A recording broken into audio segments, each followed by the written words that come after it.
Warcry energy right off the top. Fam, close the podcast, stop the scroll, because the drama that blew up this week in Commander's world is not your typical July rumor that gets forgotten in 2 days. Brandon AIYUK, the name half this fan base has been dreaming about in burgundy and gold for months, just did something so reckless it burned his last real connection to this franchise. And I'm not talking about a GM, I'm not talking about Adam Peters, I'm not talking about the front office. I'm talking about Jaden Daniels, his old teammate at Arizona State, his friend, the guy who in theory was supposed to be his ticket into Washington. That's over now, and while that door slammed shut, another one flew wide open. TYREEK Hill, yes, the Cheetah, got named this week as the #1 landing spot to reinforce Daniels' offense.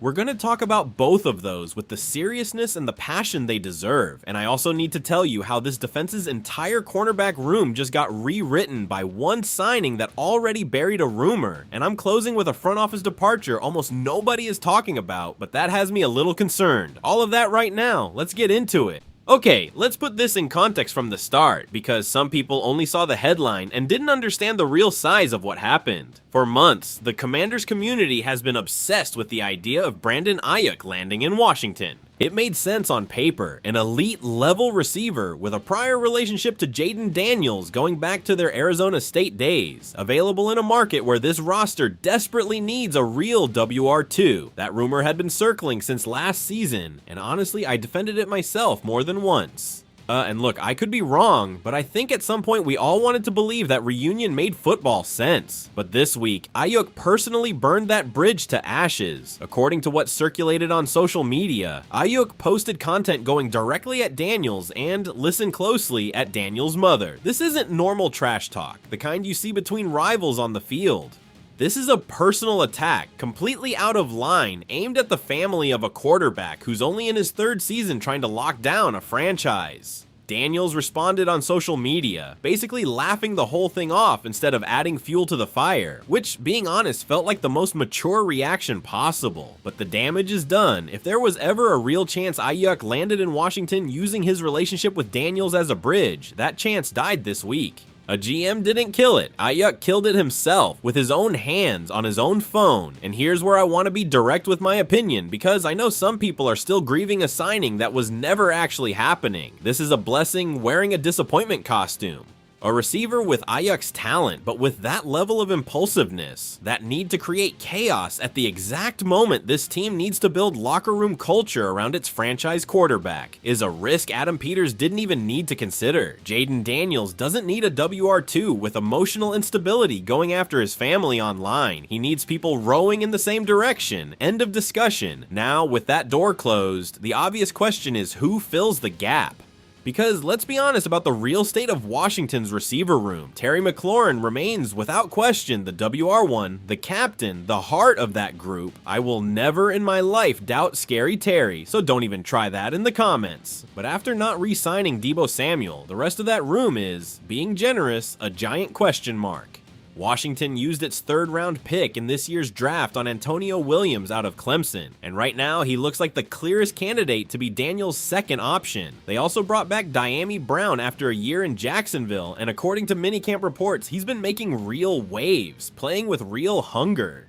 And then there's Luke McCaffrey, Jalen Lane, and Treylon Burks, all players who flashed real talent in moments, but not one of them, not a single one, has ever surpassed 500 receiving yards in an NFL season. That's the level of uncertainty surrounding that room right now. And in the middle of that gap, TYREEK Hill's name showed up. Cooper Kleinberg of Pro Football and Sports Network reported this week that Washington is the #1 landing spot for the Cheetah. His argument, summarized in my own words because I'm not going to steal anyone's work, is simple. Daniels doesn't have enough proven talent around him heading into year 3, and signing Hill would solve that problem immediately. Let's break this down with the tactical depth it deserves, because there are layers here that go way beyond it's a big name, sign him. Let's start with the obvious part. When TYREEK Hill is healthy, He's probably the scariest weapon that's existed in modern football in terms of pure speed and vertical separation. In his last fully healthy season, back in 2024, he finished with 81 catches, 959 yards, and 6 touchdowns. Those numbers, for almost any other receiver in the league, would be considered a great season. For Hill, in his prime, that was considered a relatively quiet year by his own standard. That's the level of threat we're talking about. But, and here's where I have to bring my honest doubt as an analyst and not just as an excited fan, Hill is 32 years old and coming off a brutal injury. A torn ACL combined with a dislocated knee suffered in week 4 of last season. We're talking about one of the most devastating injuries an athlete whose entire career depends on leg explosiveness can suffer, far worse than any ordinary ankle sprain.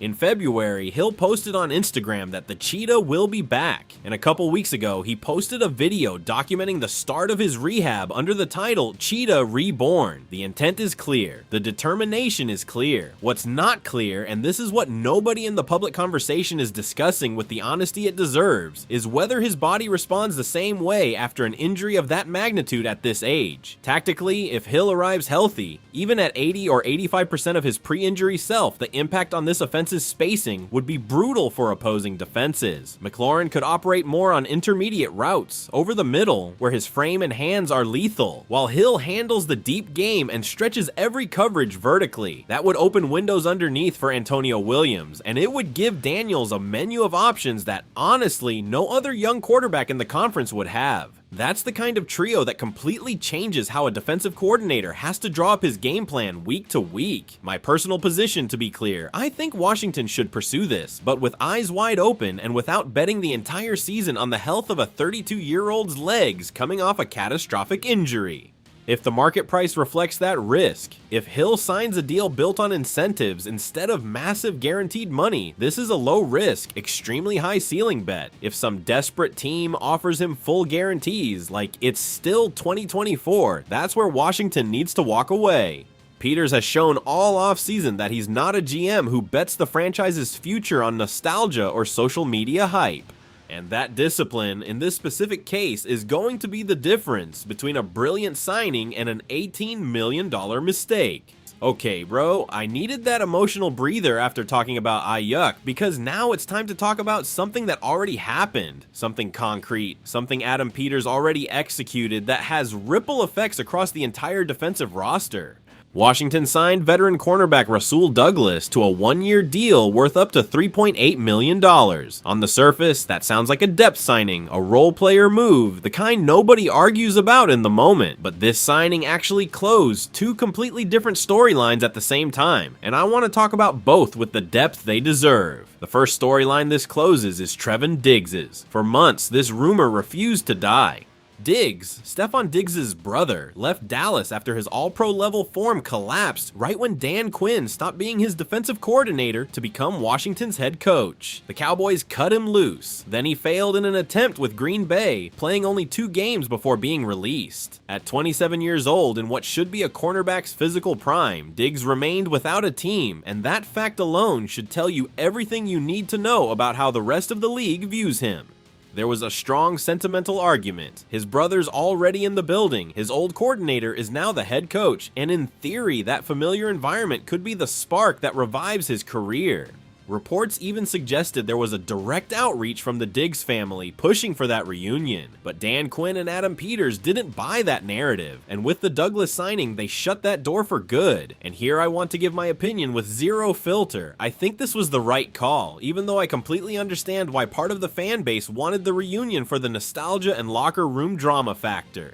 Douglas, unlike Diggs, is coming off a genuinely productive season with Miami. He has the size, he has the length, and he has the versatility to play on the boundary or in the slot. He's a reliable professional who knows exactly what's expected of him, without any of the emotional rehabilitation baggage attached. Washington has no margin for error in 2026 to bet on dormant potential when it can have proven certainty for practically the same money. Now, the full cornerback room under new defensive coordinator Durante Jones looks like this: Mike Sainristil, Trey Amos, Amik Robertson, and Rasul Douglas as the main pieces. And here I do want to add a real note of caution. There are still legitimate questions about whether that group is enough, especially since a big part of the hope rests on the second round duo Amos and Sain Ristel, continuing to progress under Jones's scheme. This is still a room under construction, betting heavily on internal development rather than big free agency names. And depending on how it goes, that's either going to be this defense's feel-good story of the season, or it's going to be the weak point opposing offense's attack week after week. And that brings me to the second storyline this signing affected, one that's a lot more human and honestly leaves me with mixed feelings. Fred Davis, the second story.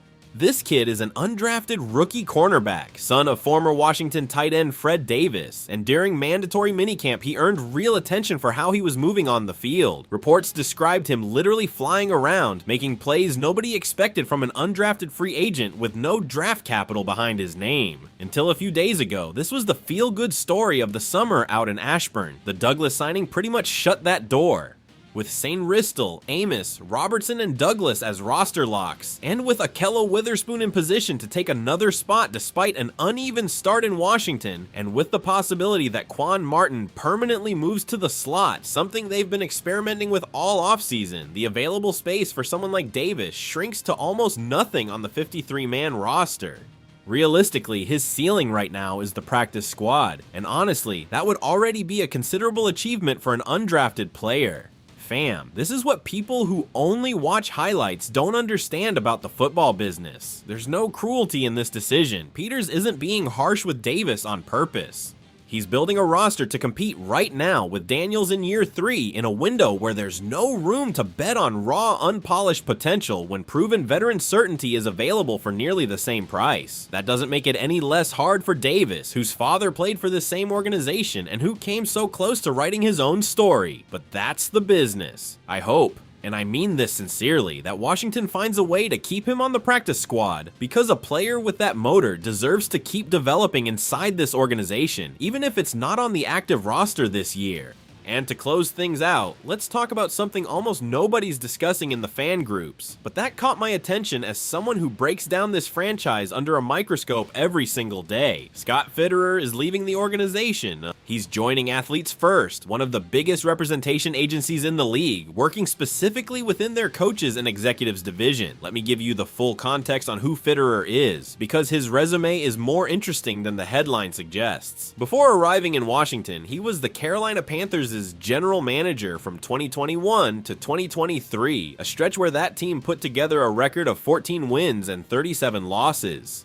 That's not exactly the resume line you'd want to highlight, being honest. Before that, he spent almost 2 full decades with the Seattle Seahawks organization, from 2001 through 2020, in various roles, finishing as the team's vice president of football operations. In Washington, over the last 2 seasons, he served as a personal executive, a role that, without being the final decision maker, brings real experience evaluating talent and shaping personnel decisions. My honest take on this: I don't think this departure is a red flag about the state of Adam Peters' front office. Fitterer wasn't the hand-making final calls in Washington. That responsibility always belonged to Peters. But it is a loss of institutional experience at a moment when this team is making important decisions week after week, like we just saw with the Douglas signing and the entire handling of the IMPLODES situation. Losing someone with 2 decades of accumulated experience in Seattle and 3 years running a full roster in Carolina, even with negative results, takes away a general manager level voice from the decision room. I could be wrong, but I think this is exactly the kind of quiet departure that doesn't make headlines today, but that people will remember if Washington makes an evaluation mistake in the coming months that Fitterer, with his specific experience, might have caught in time. For now, it's a footnote, but it's a footnote worth keeping in your back pocket heading into training camp. That's everything I've got for you today, fam. And look, this week was a full roller coaster of emotions for any Commanders fan. We watched Brandon AIYUK burn his own bridge to Washington in the most unnecessary way possible, going after our quarterback's family. We watched Tyreek Hill's name emerge as a real, exciting possibility, but with medical question marks we can't ignore just because the name gets our hearts racing. We watched Adam Peters completely rewrite the cornerback room with one signing, closing the door on a sentimental reunion with Trevon Diggs, and complicating, even if unintentionally, the feel-good story of an undrafted rookie who just wanted his shot. and we watched an executive with almost 3 decades of accumulated league experience walk out quietly, no fanfare, headed to become an agent. This franchise keeps building its identity under Adam Peters and Dan Quinn, and what we're watching this offseason, contradictions and all, is a front office that knows exactly what kind of players and what kind of people it wants around Jaden Daniels heading into this contention window. I still believe in this direction, even with my specific doubts about medical risk and about how many internal development bets this roster can carry at once. Raise hail, always. If this video gave you something, hit the like button, subscribe, and tell me down in the comments. Would you sign Tyreek Hill despite the injury risk? Or would you rather Washington stick with what it already has in the receiver room? I want to read every single answer. See you in the next one.